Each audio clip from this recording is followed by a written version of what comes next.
2021 সালের ডিসেম্বরে সদরের তুলাতুলি থেকে 3টি সাবমেরিন কেবলের মাধ্যমে কাচিয়া ইউনিয়নের মাঝেরচর ও দৌলত খানের মদনপুর চরে বিদ্যুৎ সংযোগ দেয় পল্লী বিদ্যুৎ সমিতি। কিন্তু মেঘনায় চলাচলকারী বড় নৌযানের অপরিকল্পিত নোঙর করার কারণে 7 মাসের মধ্যেই 3টি কেবল ছিঁড়ে বিদ্যুৎ সরবরাহ বন্ধ হয়ে যায়। এতে সংযোগ নেয়া 720 গ্রাহকের জীবনযাত্রায় আবারও নেমে আসে অন্ধকার। 10 থেকে 15,000 টাকা খরচ করে নেয়া সঞ্চালন লাইন প্রায় 4 বছর পড়ে আছে বিদ্যুৎবিহীন।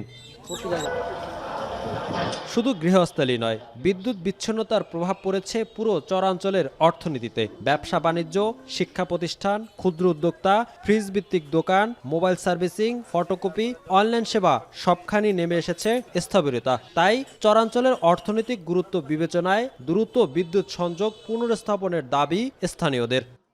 আমার দোকানে প্রায় 4 লক্ষ টাকার ফ্যান, লাইট, সুইচ, প্রায় 4 লক্ষ টাকার মাল আমার গোডাউনে পড়ে রয়েছে, কিন্তু এই মালগুলো অকেজো হয়ে যাইতেছে। বিদ্যুৎ না থাকার কারণে আমাদের অর্থনৈতিকভাবে অনেক আমরা ক্ষতিগ্রস্ত। আমাদের বিদ্যুৎ না থাকার কারণে আমরা বিশাল সমস্যা আছি। আমাদের বিদ্যুৎটা দিয়ে দিলে আমরা অনেক সবল।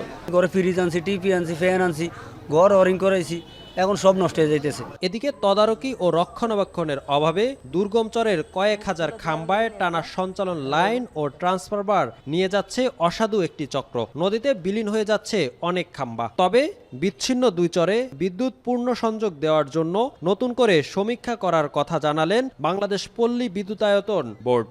আমরা এর আগে সাবমেরিন কেবল লিঙ্ক করছিলাম, সেটা 2 মাস আসলে সাস্টেন করছিল, তারপরে এটা নষ্ট হয়ে যায়। আপনারা জানেন যে ওই এলাকায় আপনার নদীতে ওই জাহাজ নোঙর করে, এতে আমাদের সাবমেরিন কেবল ক্ষতিগ্রস্ত হয়। তো এটা আরও অনেক ফিজিক্যাল স্টাডি করা হয়েছে, এখন পর্যন্ত আসলে আমরা কোনো পরিকল্পনা নিতে পারি নাই। তবে কাজ চলমান আছে, কিভাবে সেই জায়গায় বিদ্যুৎ দেওয়া যায় সেটা নিয়ে আমরা কাজ করতেছি। বিচ্ছিন্ন চরের বাসিন্দাদের আলোকিত করার জন্য প্রায় 10 কোটি টাকা ব্যয়ে মেঘনা নদীর তলদেশ দিয়ে এ সাবমেরিন কেবল টানা হয়েছিল। আর 2 কোটি টাকা খরচ করে ক্ষতিগ্রস্ত কেবলটি পুনর্স্থাপন না করায় 4 বছর অকেজো পড়ে আছে।